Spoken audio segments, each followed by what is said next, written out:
Assalamualaikum warahmatullahi wabarakatuh, sahabat Aru. Kembali lagi di channel Teras Aru.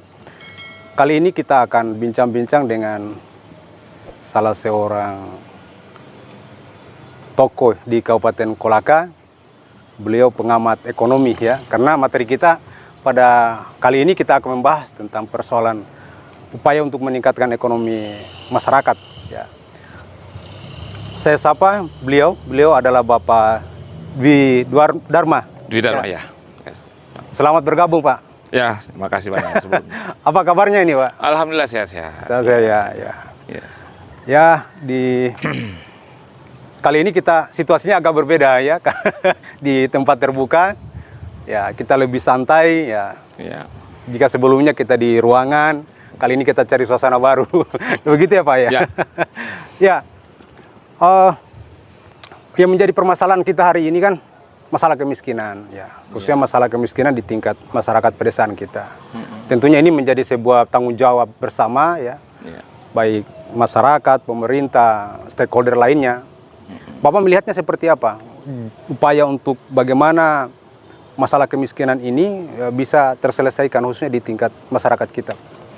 Ya, terima kasih. Assalamualaikum warahmatullahi wabarakatuh, sahabat Aru. Pak Aru ya. Kita dari atas dulu ya. Urusan berbangsa kita kan sudah clear. Pancasila, Undang-Undang Dasar 45, terus NKRI, kemudian ada Bhinneka Tunggal Ika. Nah, di bawahnya itu kita bicara tentang welfare state. Kita ini negara kesejahteraan. Nah, negara kesejahteraan itu banyak komponennya. Misalnya masalah keamanan dan seterusnya. Tapi ada unsur yang kemudian sangat labil, yaitu terkait dengan ekonomi. Nah, ekonomi kita bisa melihat bahwa pada dasarnya Indonesia ini punya potensi yang sangat besar.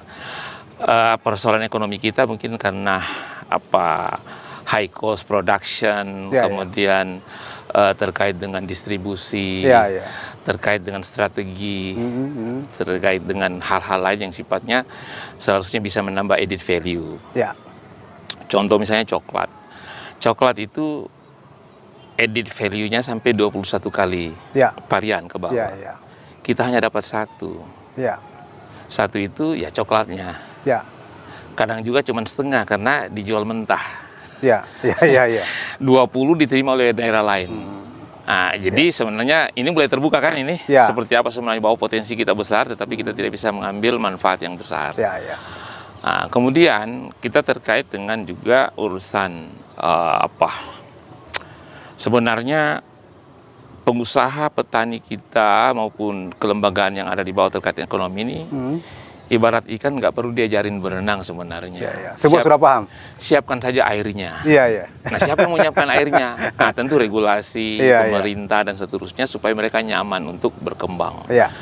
Nah, perlu pendampingan. Ya kan? Kalau Jokowi bilang negara harus ada di setiap denyut jantung masyarakat. Nah, pemerintah juga harus hadir di setiap momen apapun, termasuk apalagi ekonomi. Nah, kalau ekonomi tidak pendampingan, maka rakyat itu bertarung sendiri, risiko sendiri. Kemudian ketika dia frustrasi, dia tinggalkan dia punya sumber daya yang selama dikelola, mendorong kembali itu susah. Untuk di Kolaka sendiri, Bapak melihatnya potensi apa yang bisa dikembangkan? Nah, jujur saja bahwa saya orang Kolaka, lahir di Kolaka, keluarga saya di Kolaka.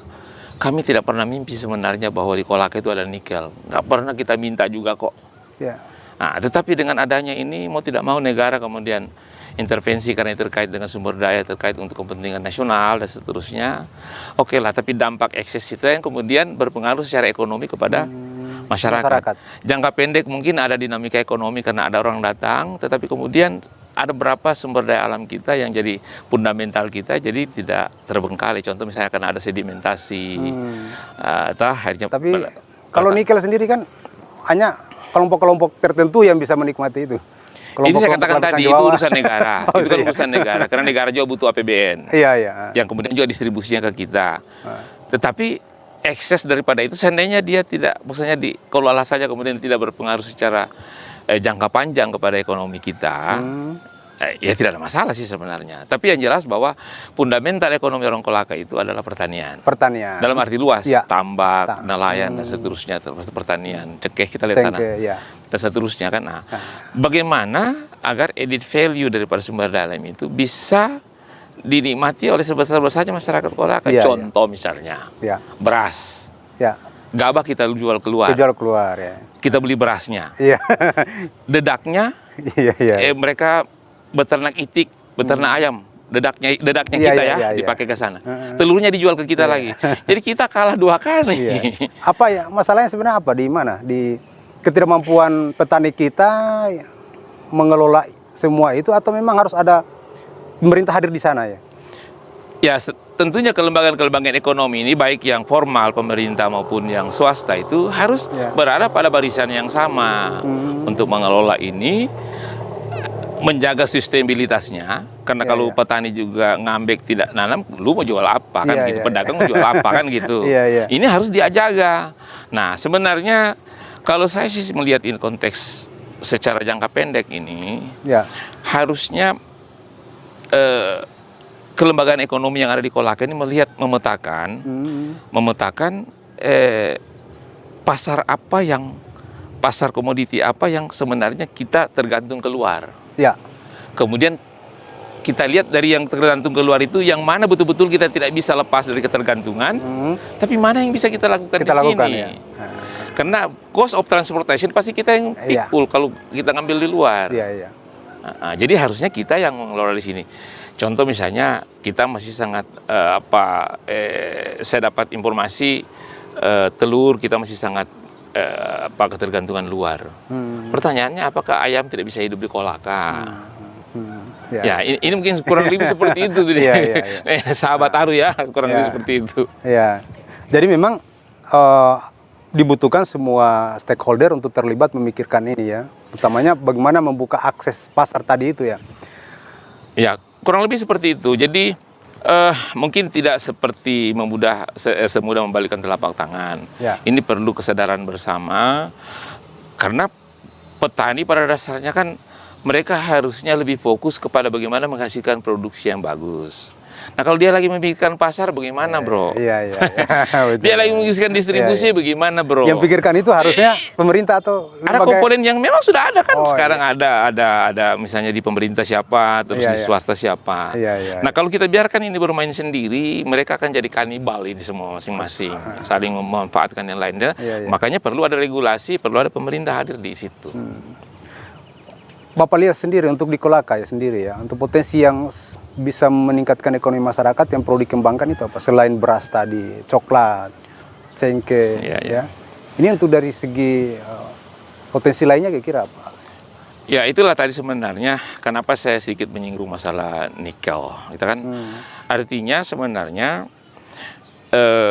semangat berinvestasi secara global ini dia yang melibatkan secara fisik Kolaka tetapi non fisik tidak, masalahkan tidak kan fisiknya saja kita digali-gali tetapi tidak ini lah harusnya ada feedback dari pemerintah pusat. Contoh misalnya bagaimana kalau dikembangkan pelabuhan perikanan di sini? Kita ada 13 kabupaten kota di depan, kan begitu ada Teluk Bone. Untuk kita menjawab distribusi sebenarnya. Memudahkan distribusi pasar. Bukan, maksudnya substitusi dari kalian mengelola sumber daya alam kita sedangkan kita tidak bisa terlibat di situ. Supaya menjaga kesenjangan ini. Orang yang datang entah dari mana, pakai mobil Fortuner ke sana kemari, rakyat kita jalan kaki pakai sandal jepit. Kan ini kan disparitas ini harus kita jaga. Nah, ya udah kami silakan karena itu sudah aturannya seperti itu di Undang-Undang Dasar 45 juga seperti itu. Silakan dikuasai itu, tapi harus ada substitusi. Nah, ini harus dikomunikasikan ke pusat. Substitusinya apa? Ya kan tidak susah. Misalnya, oke lah, Kolaka karena di sana atau Kendari atau apa, bagaimana mengembangkan ekonominya di luar tambang misalnya. Jadi ada substitusi. Tidak sekedar kemudian melahirkan banjir, melahirkan segala macam yang tadinya rakyat sudah menderita lagi. Ya, tadi menarik tadi ya tentang persoalan komoditi kita ya. Seperti sayur-sayuran, tomat, lombok ini. Kemudian tadi beras. Ini sebenarnya lebih banyak kita berasal dari luar yang masuk ke Kolaka. Ya, sementara kita, Ya. ya sebenarnya potensi kita, sumber daya alam kita sangat cukup potensial. Ini apa menjadi masalah sampai kemudian ini kita harus mendatangkan Ya. produk-produk itu ya. Memang kita butuh determinasi yang kuat, tetapi kan butuh semangat. Semangat itu butuh kepastian. Kepastian itu karena informasi yang betul. Contoh misalnya begini, Ya, informasi ke publik. Kita masih butuh telur sekian ton per bulan ya. dari luar. Nah, siapa rakyat ini? Siapa Yang mau ini siapa bisa? itu? Ya, siapa ini? Kalau bisa, bagaimana nyetop ini supaya kita tetap ini. Nah, kita lihat kan ada ahlinya, ada datang. Oh, ini bisa. Nah, sehingga pendekatan pemerintah Ya, itu lebih fokus karena jelas ini. Kita tiap hari butuh sekian ton dari sebelah. Ini pasar jelas loh. ya, ya, ya. Artinya ada kepastian untuk itu. Itu menghasilkan determinasi, menghasilkan semangat. Karena jelas bahwa telurnya pasti Iya. laku, Ya. kan gitu. Ini perlu semangat. Kalau pertanian itu perlu semangat. Ya. Kalau tidak ada contoh misalnya kita disuruh tanam jagung, oke, harga Ya. 2.500, silakan tanam. Tapi Semua setelah nanam, tiba-tiba produksi 1.000. Kan kecewa ini. Iya, iya. Jadi harusnya ada tidak dibiarkan seperti itu. Iya, iya. Misalnya juga bisa membangun gudang supaya Iya. kalau misalnya ada disparitas harga supaya karena biaya pemerintah atau biaya kelembagaan untuk membangun kembali semangat petani yang tadinya chaos itu jauh lebih besar daripada kita talangi. Ada pemikiran saya, Pak. Kenapa tidak pengembangan ekonomi masyarakat itu berbasis potensi lokal? Misalnya satu contoh, misalnya di Watu Bangga ini potensinya apa di sana? Mungkin dia potensi di sektor peternakan misalnya. Kemudian di Wolo potensi perkebunan misalnya. Ini menurut Bapak seperti apa? Sehingga kemudian Kolaka ini dikenal bahwa kita butuh telur sebenarnya pergi saja di Tanggetada misalnya. Anda butuh sayur pergi di Wolo misalnya. Iya, itu pemetaan tadi saya bilang, informasi tadi ya, informasi bahwa kita sebenarnya mesti ketergantungan di luar ini. Ya, ya. Nah, sekarang kalau ternak kita ke arah mana? Kan itu urusan teknis. Iya. Urusan teknis, ya kan? Nah, siapa yang mau bergerak di situ? Pemerintah pendampingan. Ya. Kalau dia butuh mesin di APBD ada, kita sampaikan mesin. Tapi semangatnya bukan produksi saja, Ya. tetapi untuk yang tadi itu kita lose ketika kita harus ambil di luar karena transportasi kita ini, tenaga kerja di sana juga harusnya kita yang kerja. Ya. Untuk kita kan begitu. Jadi tiba pada satu titik nanti kalau perlu kita supply keluar. Ya. Bagaimana kita mau supply keluar kalau di dalam negeri Juga saja kita ketergantung di sana? Nah, kita intervensi ada 13 kabupaten kota di luar sana. Kenapa tidak misalnya? Atau mungkin dengan Surabaya kita punya pelabuhan kontainer. Ya, ya. Ya kan? Mereka datang, itu kan tidak seimbangan neraca perdagangan kita dengan daerah lain itu kan yang menghambat ekonomi karena uang kita terbang ke sana. Contoh misalnya, satu kontainer dari Surabaya itu sekian miliar. Ya. Tapi kadang-kadang pulang ke sana kosong. Ya. Atau mungkin jual-jual hal produk yang sifatnya tidak terlalu mahal dan seterusnya. Nah, ini yang harus dipikirkan bagaimana agar neraca itu bisa seimbang misalnya. Bisa mengimbangi lah, kira-kira ada produk-produk yang kita bisa kirim ke sana, yang kemudian nilai tambahnya ada di sini, tenaga kerjanya kerja di sini. Saya pikir hanya kan masalahnya sekarang ya, masyarakat juga kesulitan akses modal ya. Ini apa yang harus dilakukan ini? Kembali lagi kalau kita bicara modal kan bicara tentang bagaimana misalnya mengakses luar, tetapi kalau tidak ada kepastian return-nya, itu juga jadi masalah. Saya pinjam modal di bank ini, bisa nggak saya kembalikan ini? Itu kan pertanyaan juga. Bank berani nggak mengeluarkan? Tetapi kalau tidak tadi semangatnya ada, determinasinya ada misalnya, kita memang betul butuh ini. Toh? Kita didampingi oleh pemerintah, ada regulasi yang mengatur, toh? Dan seterusnya. Jadi hitungan ini, kalau itu saya berani. Jadi jangan berani buta. Berarti yang harus dilakukan ke depannya adalah apa? Penguatan kelembagaan masyarakat dulu? Tidak juga, itu tadi. Berbasis informasi dulu yang clear. Informasi dulu. Ya, jadi kita kalau artinya produksi di masyarakat itu harusnya tidak boleh ada yang tersisa misalnya. Artinya begini, kalau saya produksi ini karena kebutuhan saya sekian, maka produksi saya hanya sekian. Tapi kan banyak program pemerintah kita hari ini yang mencoba untuk bagaimana memberikan bantuan kepada petani, kepada masyarakat untuk meningkatkan ekonomi. Tapi kan lagi-lagi program itu tidak berbasis pasar mungkin ya. tidak bermanfaat. Tidak berbasis pasar. Pasar Tidak butuh A, kita produksi B. Iya, iya. Ya Iya, kan? betul. Tapi kan seperti ini sekarang, tata niaganya seperti apa nih kalau telur misalnya? Ya. Oh sudah, kalau begitu siapkan di sana. Pemerintah kan punya tentakel, punya jaringan sampai ke tingkat bawah. Informasi itu clear bahwa setiap bulan di pasar sini itu kita butuh sekian, di sini sekian, di sini sekian. Ini semua diambil dari luar. Bagaimana kita produksi ini dia? Iya, iya. Orang di sana juga harus di-maintain, semua kelembagaan itu harus di-clearkan. Saya punya teman sekarang kewalahan malah cari-cari areal untuk nanam jagung karena dia sudah mulai mengisi pelan-pelan itu pasar yang tadinya ngambil di sana, dia bisa bersaing. Karena dia kalau mau kirim kemari kan dia harus bayar ongkos transportasi.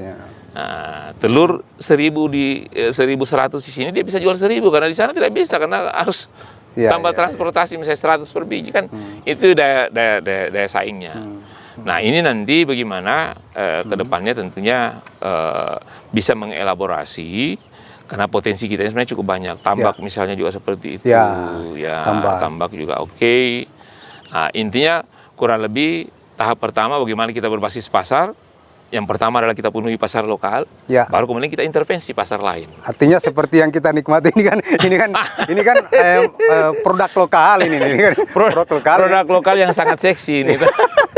Ayo kita minum Pak. Pak, kita minum sambil ngobrol. Bismillahirrahmanirrahim.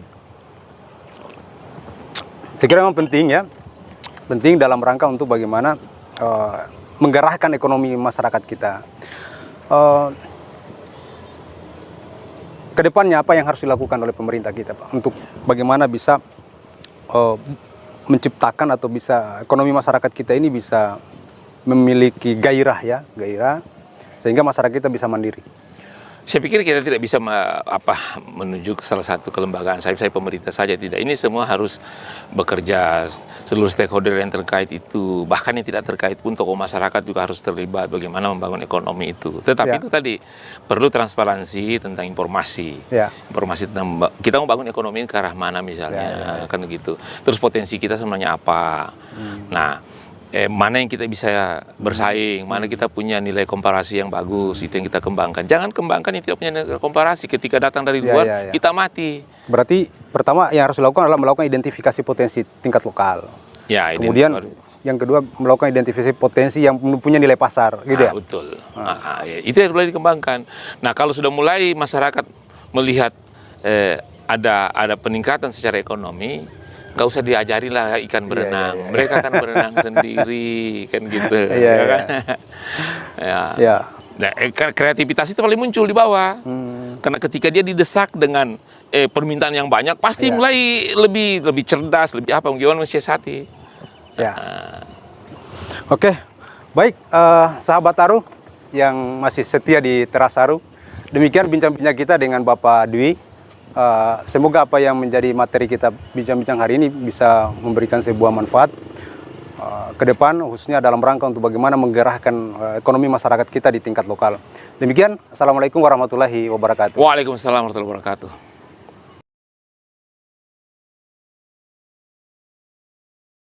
Saya Dwi Dharma, selamat bergabung di Teras Aru. Jangan lupa like, comment, and subscribe, oke? Ini channel kita bersama, ayo kita bangun channel ini.